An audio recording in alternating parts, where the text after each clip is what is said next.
Ladies and gentlemen, good afternoon. My name is Sabina Klimek, and I have a great pleasure today to moderate the webinar. How to do business with the UN and how to do business with all organizations that actually could be interesting for Polish companies and European companies that would like to be present in this international sector.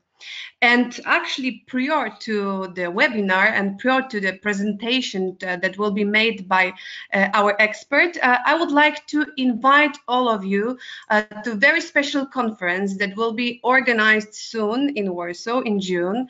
This conference is called Warsaw Humanitarian Expo. It's the event that is organized by Ministry of Foreign Affairs of the Republic of Poland and Ptak Warsaw Expo.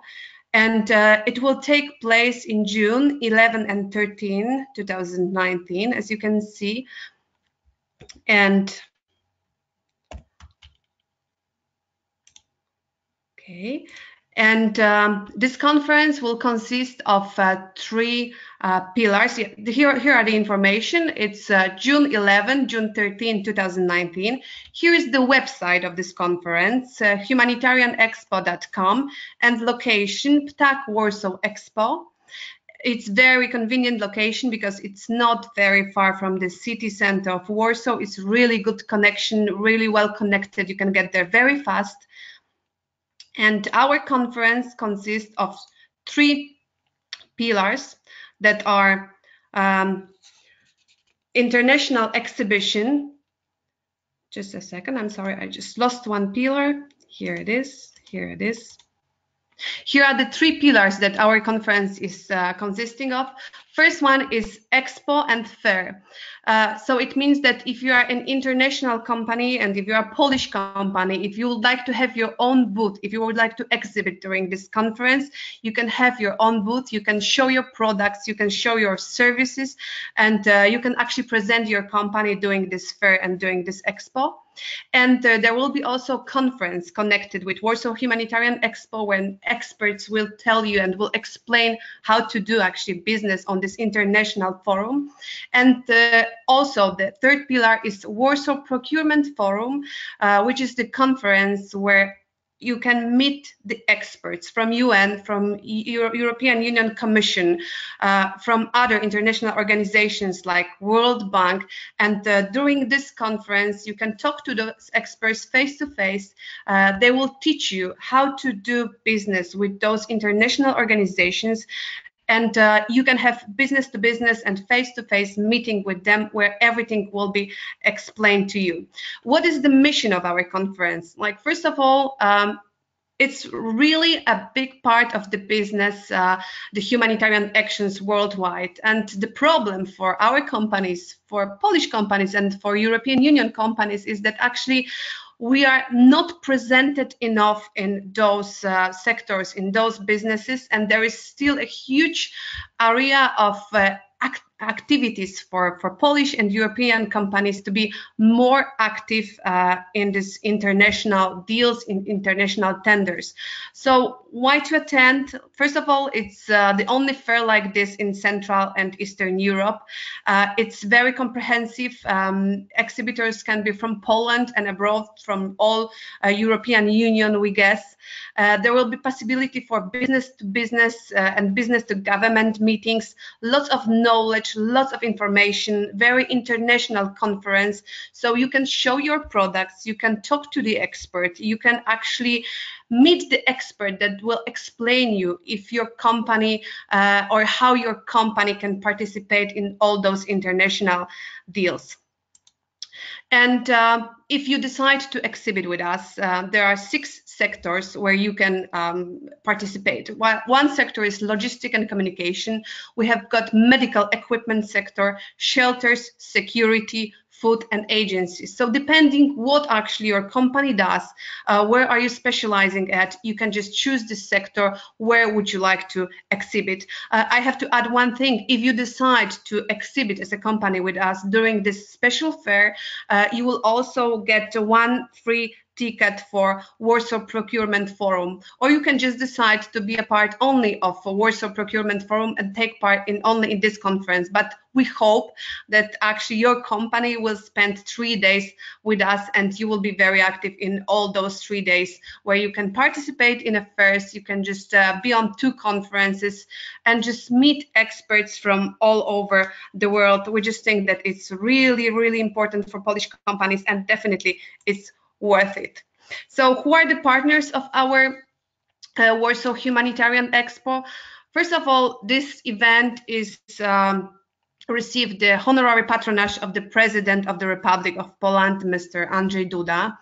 And then we have got our regional and institutional partners, the Czech Republic, Slovakia, Austria, Ukraine, Greece, and Romania. Warsaw Humanitarian Expo is organized by Ministry of Foreign Affairs in cooperation with Ptak Warsaw Expo, but we have got also other Polish ministries, academia, and NGOs and companies that decided to support us. We do it with cooperation with many international organizations, and just like UN and World Bank and international and Polish NGOs. And here you can see Ptak Warsaw Expo. It's very nice pavilion, very close to Warsaw, very convenient and very well prepared for having this conference there. This is the first webinar that we are organizing. We'll have 2 more of them. One will be in March and the last one will be in April. So I already would like to invite you to participate in all those 3. Yes, which today it's 3, but we'll have 2 more remaining. We'll send you the invitation. And now I would like to pass the presentation to our presenter, to our expert, which is Mukesh Sowinski. And Mukesh is the UN expert, and he's actually expert from the UN Procurement Division. Today, he will explain you everything, how to do business with the UN and how to start doing the business with the UN. So I'm sure it's really great introduction to do business with international organizations. Thank you. And Mukesh, the floor is yours. Thank you, Sabina. Thank you for the great introduction and for the opportunity to give this presentation on how to do business with the United Nations, and being part of the first webinar of a set of 3 webinars. And thank you very much also to the audience, to all participants, for your interest, actually. We all know the United Nations, mostly from newspapers, from the press, as a body promoting peace and security, development, eradication of extreme poverty. But we are not so much familiar, or we don't necessarily see the UN as a client. However, the UN is actually a very large customer. We spent last year $18 billion US, and we look actively for international competition and for companies such as yours to participate in solicitations. So I'm very glad I'm very happy about your interest.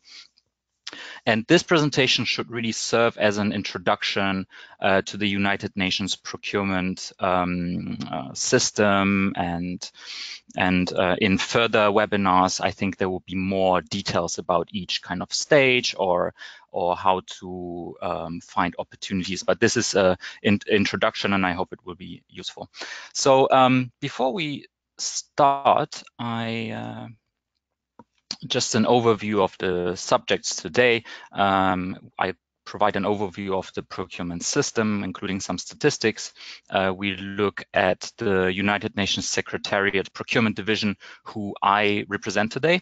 And we move on to something more practical for you to identify business opportunities with us. And we will also cover your questions and answers. So my aim is to move with the presentation to cover the main parts, but to allow sufficient time for your questions.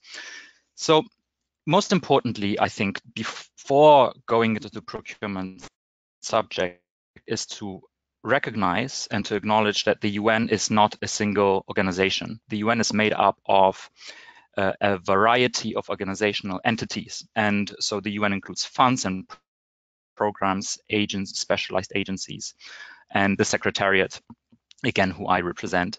And the Secretariat is comprised of offices in Geneva, Vienna, Nairobi, and peacekeeping missions. I'll get to that a bit later.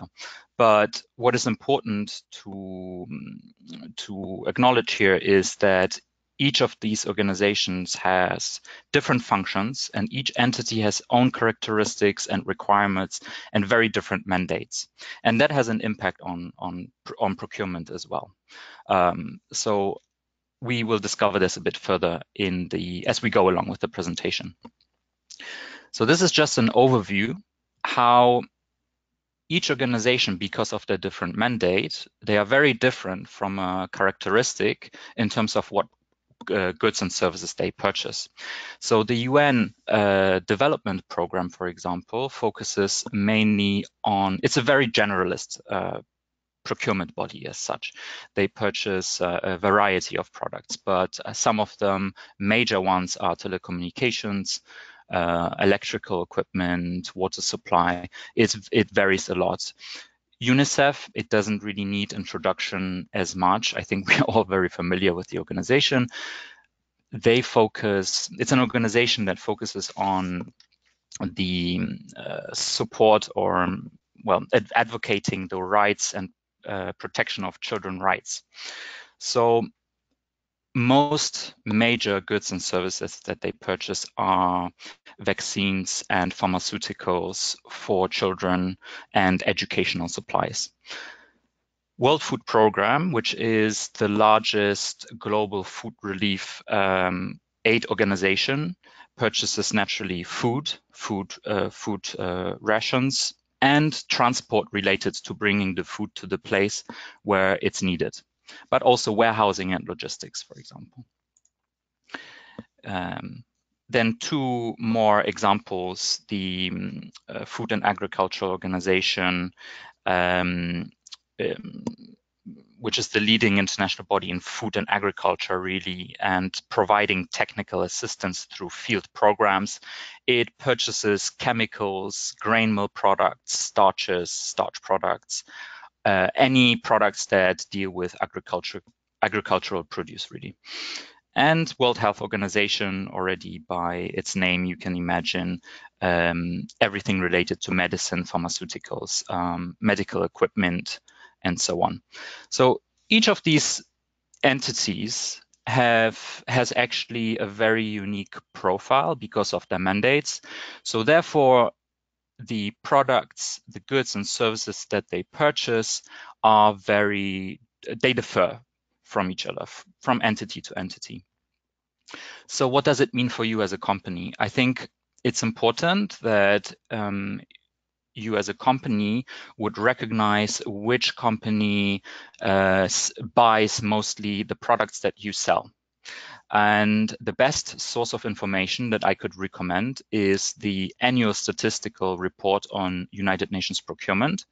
It's a report that is published every year with up-to-date information. It's available publicly on the website written below.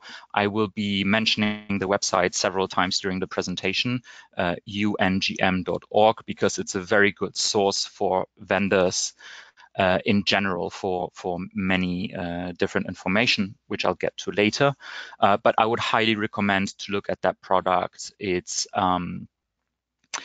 actually very well structured. You can see kind of by category of the commodity, of the goods and service which organization buys. You can look individually by the organization. It's a very good source of information. So just an overview of what the UN Procurement Division buys. UN Procurement Division, we purchase for supporting offices away from headquarters, as I mentioned, which are Vienna, Geneva, and Nairobi, as well as economic and social commissions in Santiago, Bangkok, Beirut, and Addis Ababa, as well as peacekeeping operations. So, and headquarters in New York. The main commodities that we purchase here, you see, are by expenditure, the top commodities: air transportation. So this is air charter transport, information and communication technology, to support our entire network and infrastructure worldwide. Food and catering, food, specifically food rations, for example, for our troops or for peacekeepers.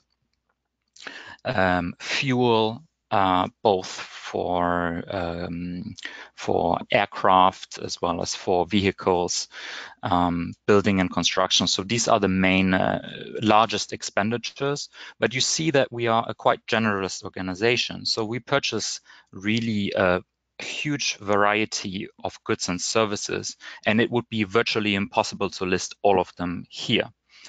These are just by expenditure the highest.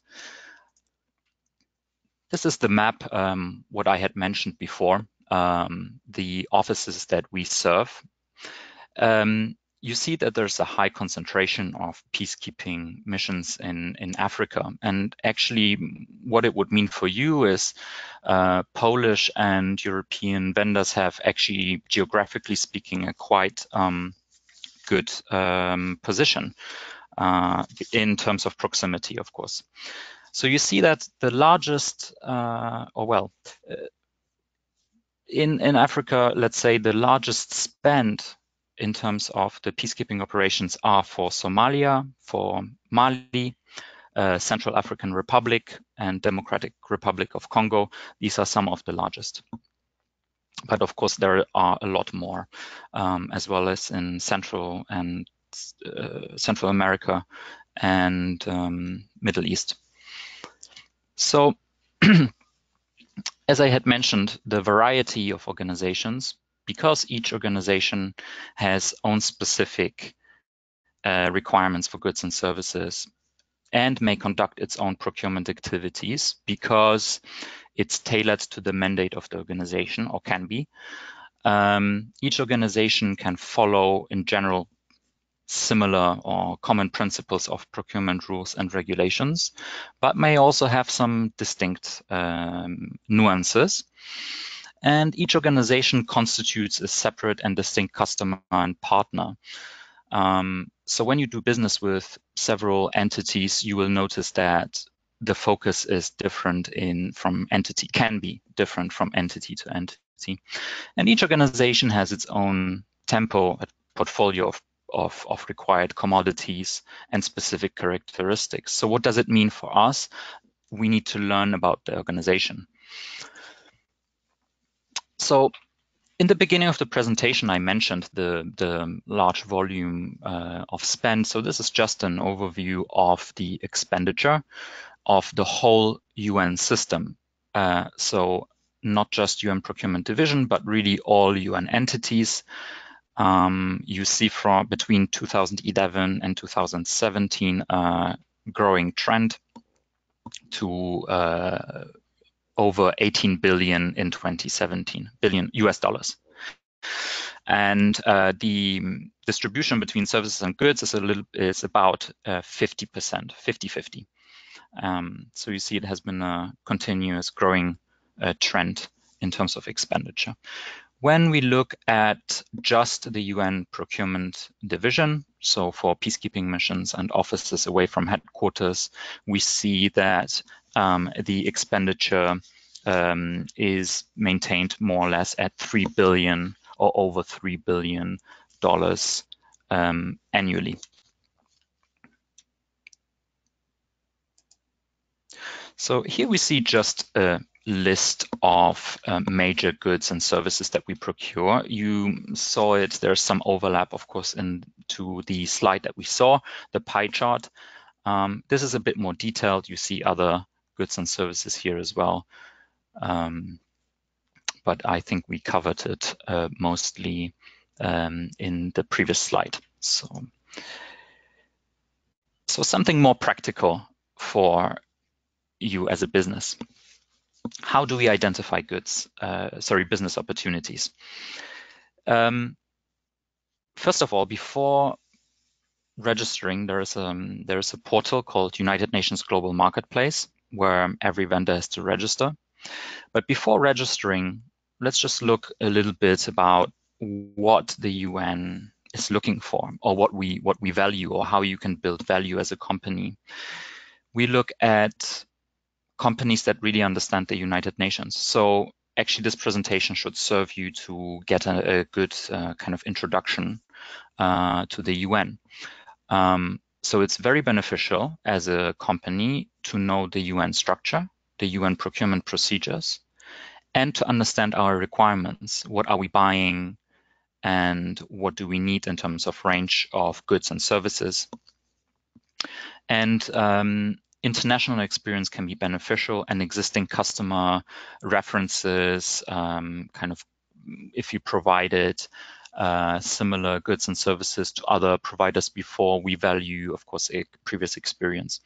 The languages in which we operate, and you will see procurement documents mostly in English. That is really by far the primary and dominant language. But for local needs, for example, for peacekeeping missions in Francophone countries, or for, let's say, there is a mission in Colombia, there can be documents published in French or in Colombia in Spanish. So local languages, but this is more rare. English is really the primary and dominant language. And again, the experience that we look at is also, or well, what could benefit actually is country-specific knowledge, after-sales services that your company provides. We look at the capacity of the company in terms of the financial, the personnel, and the equipment.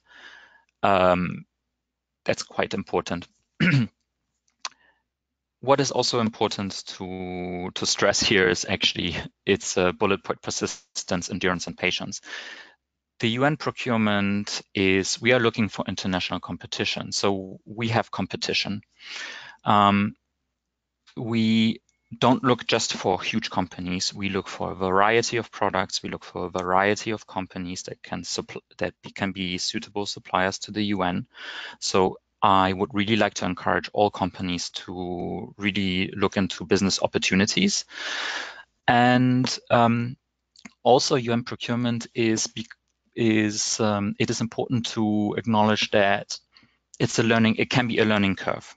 So if your company bids for the first time, I wouldn't want your company to be discouraged if the contract goes to another company. It's a learning curve. We see from experience that every time a company bids, actually the bid improve by a lot. And there are certain tools that the UN provides for companies to receive feedback on their proposals. But I'll get to that later.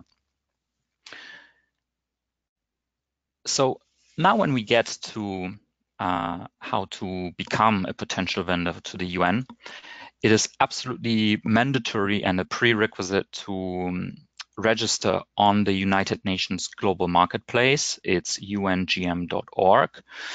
It is a tool used actually by both companies such as yours, as well as by UN procurement officials or procurement staff looking to find companies, let's say during sourcing. If we are looking for a particular product, we might consult ungm.org and see which companies are registered for a particular commodity, good or service. But for you, it is a place where you would be able to find business opportunities. So it's absolutely mandatory that you would register. And in order to become actually a UN vendor, or even to be invited to a solicitation, to a tender, it is mandatory to register. It's a very simple process. In fact, there are 3 levels of registration. The basic level of registration, which is a requirement in order to be even invited to solicitations or to have access to this tool, is a basic level, and it requires 5 minutes of your time. It requires very basic information such as your company name, a focal point, telephone number, contact details, and so on. So it's relatively straightforward. I believe that in future webinars, you may find more information about UNGM and how to register. This should really give you an overview of an introduction really to the UN procurement process. So I will not go into much more detail. So what is important to recognize is we have to register on UNGM. We have to, as a company, you has to continue to do UN market research. You have to look yourself for the business opportunities on UNGM, and there's a way to express your interest actually in partaking in tenders and finding out more information and keeping up to date, because we publish on a very regular basis business opportunities. So it's good to keep up to date. So just a little bit more about the procurement system procedure.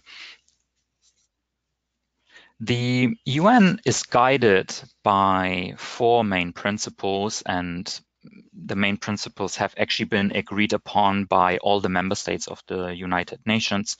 So they are really enshrined in our financial regulations and rules. These are our guiding principles for any procurement that we do. And they are that the objective or the need of the UN organization needs to be met. We conduct the process with fairness and integrity and transparency, and we do it through international competition. We look at economies of scale and effectiveness, and very important, we look for best value for money. So we look for not only financial, but we look for financial and technical components. We look what is the best value of the organization. And what does it mean? We look for the whole cost of the life cycle of a product, for example. We don't just look at the initial purchase, but what does it cost for the UN to maintain the product? What does it entail in terms of if the product needs to be removed after its life cycle comes to an end, and so on. So these are the common guidelines and guiding principles. More specifically, actually, on the tools that we use. The UN does not publish tenders online. They are not publicly available. But the way that we do advertise our procurement is through something called request for expression of interest. So when we identify a need for the organization, we have to purchase a certain good or service. We publish on ungm.org, so accessible to all bidders, including yourself, upon registration of UNGM, an expression of interest, which will list what good are we looking for or service, when do we need it. It can specify, for example, the location where we need it, a bit more details. And we ask companies to express their interest by just a simple response to our request for this expression of interest. So that's really a tool for you to send to the UN that you would like to participate in the tender.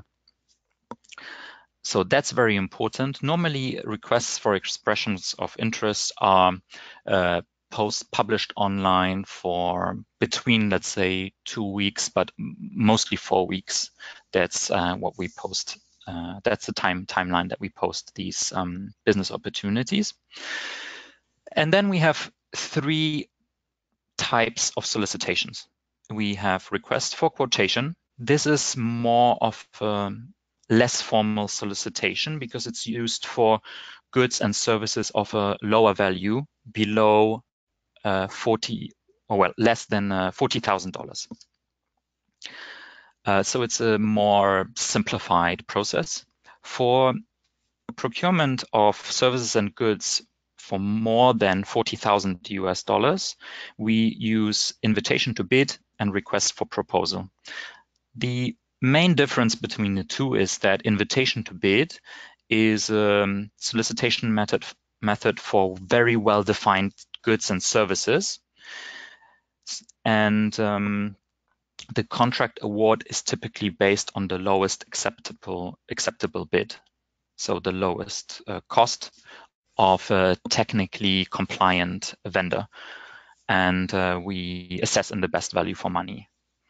Then the other major tool is request for proposal, where the contract award is based, or the evaluation actually is based on weighted scoring between the technical and the financial component. So we look a lot more into the technical. This is more for not so well-defined scopes where a technical component might actually, technical or qualitative component might differ between companies a lot, between proposals. So here's just another way of looking at it, what I just described. Below or up to 40,000, it's a very simplified procedure, request for quotation. And then if we go above $40,000, we have invitation to bid and request for proposal as the methods of solicitation. This is a non-exhaustive list. So the list can be very different. It can be long. There are many other criteria, but it just should give you a list of possible evaluation criteria that come up often or in several bids or tenders. What we look for example, we can look for delivery terms and delivery timeline if certain goods or services are very crucial in terms of time and have to be delivered to a peacekeeping mission, let's say, where it's really critical in terms of food, for example. These are major bid, evaluation criteria, or can be rather. We look at quality and technical requirements if your proposal meets all the technical requirements. Certain products that have international standardization, ISO, we apply that as well for many commodities where it's possible or where there is a standardization. We look if all supporting documents are attached to proposals from companies. These are more or less warranty conditions. Sorry, that's important. So there are many components that we can look at, but solicitation documents in general will list what for a particular tender, what we look for. So this is just to give you an idea. Then I mentioned before a tool that the UN uses, or that actually EU companies can use in order to improve your tenders, is for all procedures for estimated contract values over $200,000. All companies have the opportunity, if they fail in a procurement procedure, their contract is not awarded to them, you have the opportunity to request a debriefing in which the UN officials that were part of this procurement process and evaluated offers will be able to provide you with feedback on both the technical and the financial component. So your offer in terms of quality and also the pricing. And this can be really quite helpful because you can really identify where were your strengths and weaknesses of your proposal, which is highly beneficial because for the next tender, you will know where to maybe invest more time or what to change in order to make it more compliant or more interesting and more relevant. I would also like to invite you to visit the United Nations Procurement Division website. There's quite a lot of information there. And again, on United Nations Global Marketplace, ungm.org. You can find a lot of information as well. It's very helpful because, again, you can really familiarize yourself with the processes and the requirements and so on, and the business opportunities. This is just a sample expression of interest. This is very, as you see, very minimal required information from you if you want to, as a company, respond to a request for expression of interest. So for a business opportunity to participate in a tender, this is normally what we require in order for the buyer, for the UN procurement official, to invite you to a tender. And we changed also recently the procedure, so you can also respond to these EOIs by electronic means, just filling in an online form rather than sending and scanning this. I just would like to touch very briefly on our regional procurement office that we have in Entebbe in Uganda, which was mainly established to provide assistance to be closer to peacekeeping missions, since there's such a high concentration of peacekeeping missions in Africa. And it's just, this office deals mostly with procurement where there's a lot of synergy between several missions, just to streamline processes of the acquisition and procurement and have maybe kind of a common procurement for several missions. And something very important to the UN, which is very at the core of the UN values, UN Global Compact. The UN Global Compact is the largest corporate social responsibility initiative in the world. And essentially more than 8,000 companies have already signed up voluntarily to be part of the UN Global Compact. It is a program or initiative. When signing up, a company essentially commits to a set of principles, how they do the business. So in terms of respecting human rights, labor rights, environment, and anti-corruption. It's really at the heart of the UN. It's voluntary to sign up, but I highly encourage all companies to do that, of course. I would also like to invite you, the UN Procurement Division has an application which is available on iPhones and on Android phones. And it just is very useful. Personally, I have it myself and use it. So I would invite you to that. You see very long links here. It's actually quite easy if you go to the iTunes store or to the Android store. You can actually search for it. If you put United Nations Procurement, you should be able to find it. And before we go to questions, actually one element also I would like to mention. Many companies, smaller companies actually, we see from experience, often partner with larger companies as subcontractors. So this is also something to take into account. When we have large requirements for goods and services and smaller companies provide, let's say, just a component or a fraction of the service or the good, they often partner up with other organizations. So they are a subcontractor of the main provider. So there is a way of doing business with the United Nations without doing it in a direct way.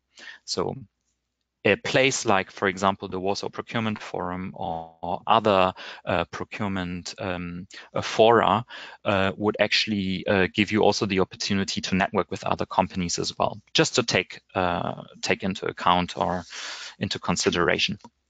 And also, just to sum up the presentation of today, two main lessons I think that we should take with us today from this presentation is that the UN, first, the UN is a very complex system of organizations.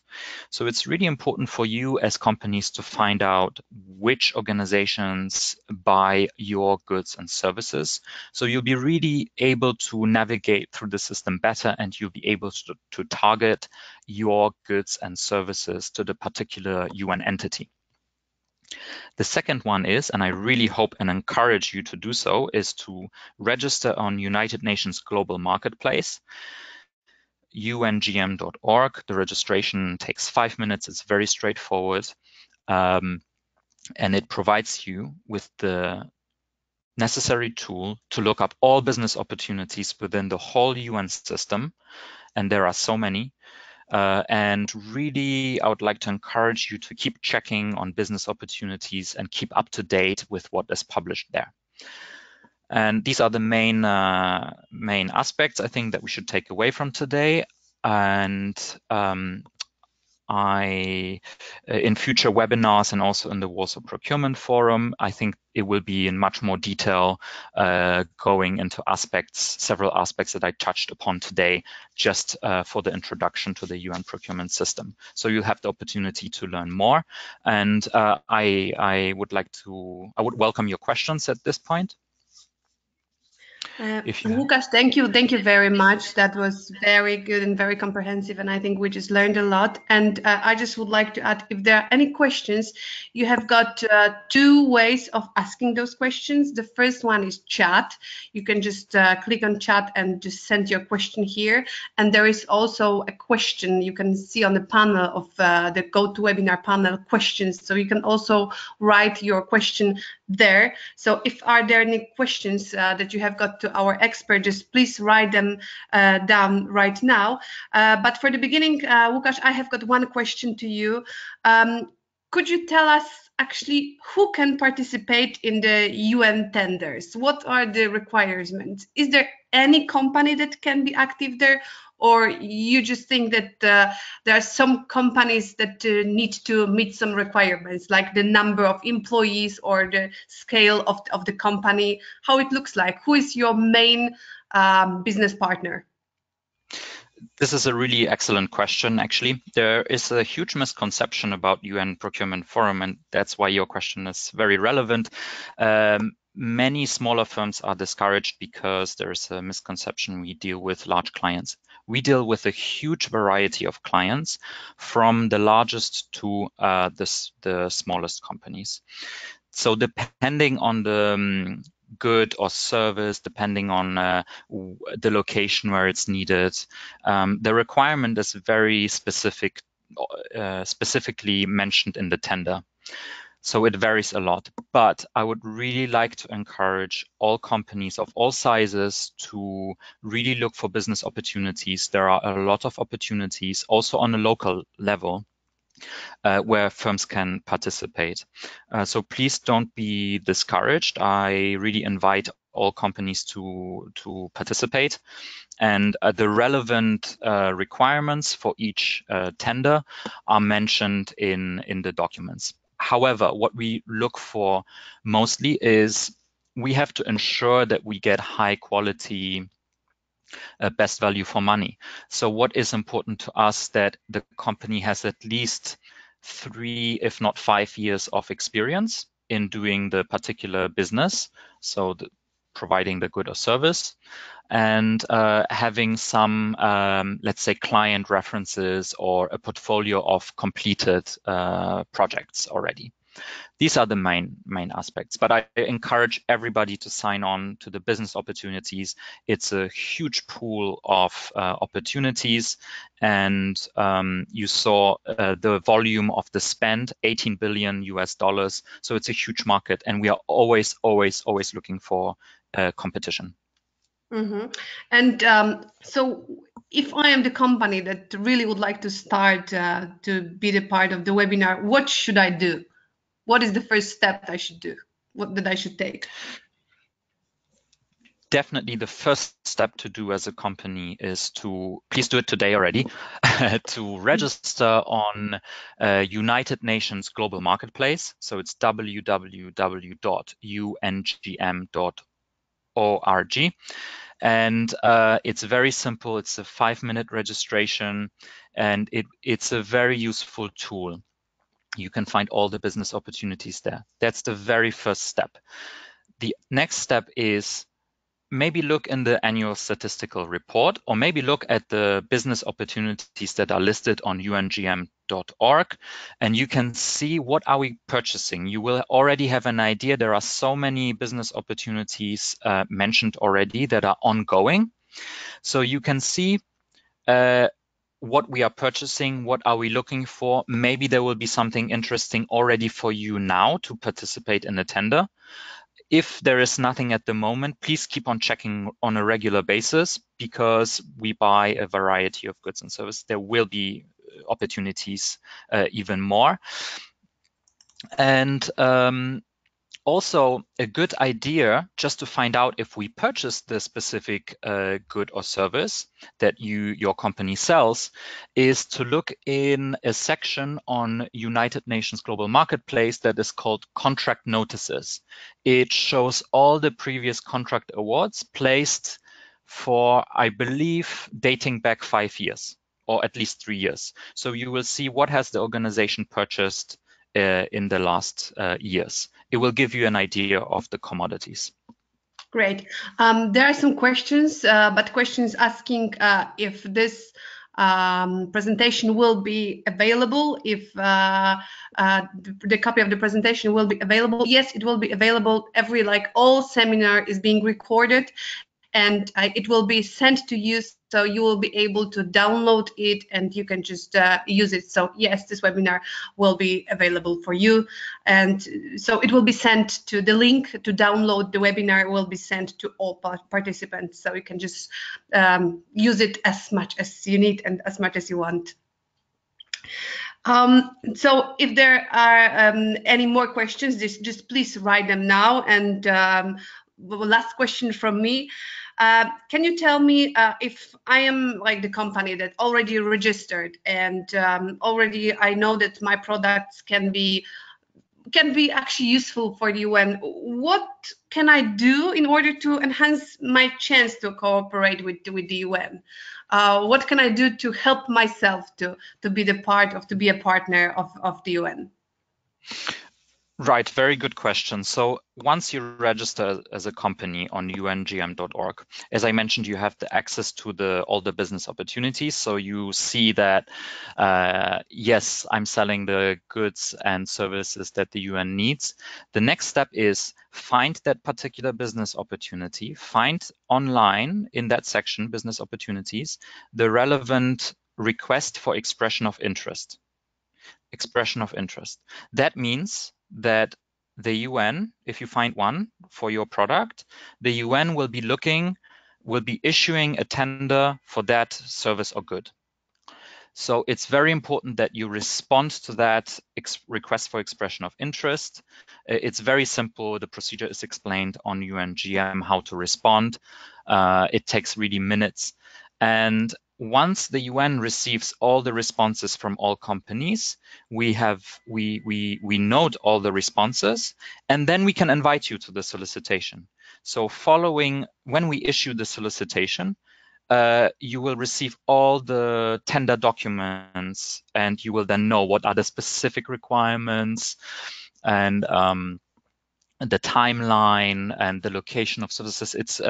It's very important to really keep up to date, look for business opportunities, respond to the requests for expression of interests, even if you are sometimes not sure, am I going to be able to provide the services or not? Responding to a request for expression of interest is not binding. So it doesn't mean that you will have to provide services. It just means that we will be able to invite you to this solicitation. Mm-hmm. There is a question. Hi, what is usual length of the procedure for assessing the proposal for consulting services from the date of submitting the proposal to the date of signing the contract? So how long it takes for assessing the proposal for consulting services? Yes, that's a very good question. The length, the timeline of a procurement process can indeed be lengthy. So I would say the average is between 6 and 10 months. That's the average of assessment from receiving of the tenders, or actually from issuing of the solicitation documents to concluding and contract award. I would say between 6 and 10 months.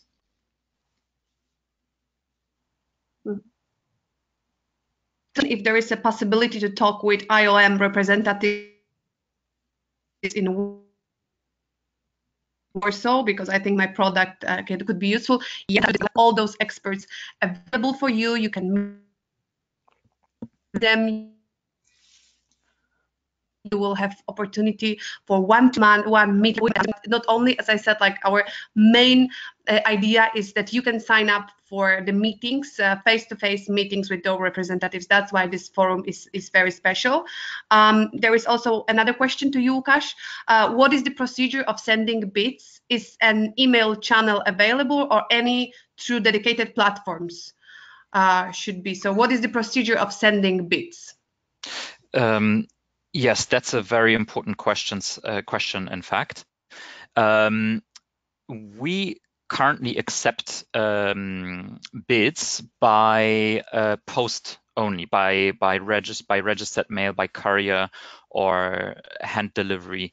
These are the methods currently, so in hard copy. We are starting actually to use a tool more and more, electronic tool that allows electronic submission of documents.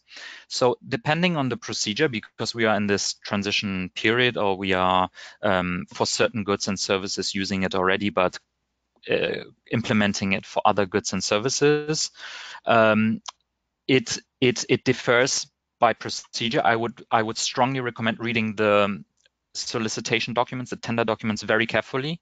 The instructions are clearly written, how to do it, where to do it, and it's depending really on the procedure. But these are the main forms of providing the bids. Electronic for certain procedures, but for most of them at the moment, it's by post or by courier. Łukasz, thank you very much. I think that was very informative. I think that we learned a lot. At the end, I would like to thank all participants. We are very glad that you joined us today for this webinar. As I said, this is the first webinar. You can expect that I will send you information about 2 more. The first one in March, next one in April. And I would like you to please have a look at the website that I'm showing you right now, humanitarianexpo.com. And please just join us for this really good conference that will take place in Warsaw, Nadarzyn, in June 11th till June 13th. Just please have a look at the website and figure out what kind of participation would be the best for you. As I said, that's actually the only opportunity for you to meet face-to-face UN expert, World Bank experts, European Commission experts for procurement. So this is the opportunity to talk to them, to show your products, to present your services. And I can say that this is the only kind of the conference that is being made in Poland and actually in Europe. So I think you should be there. Thank you very much. Thank you, Łukasz, again for being with us and for having this presentation with us. And I hope that everybody will join us next time in March for the next webinar. Thank you. Thank you, Sabina. Thank you to participants. Thank you. Thank you.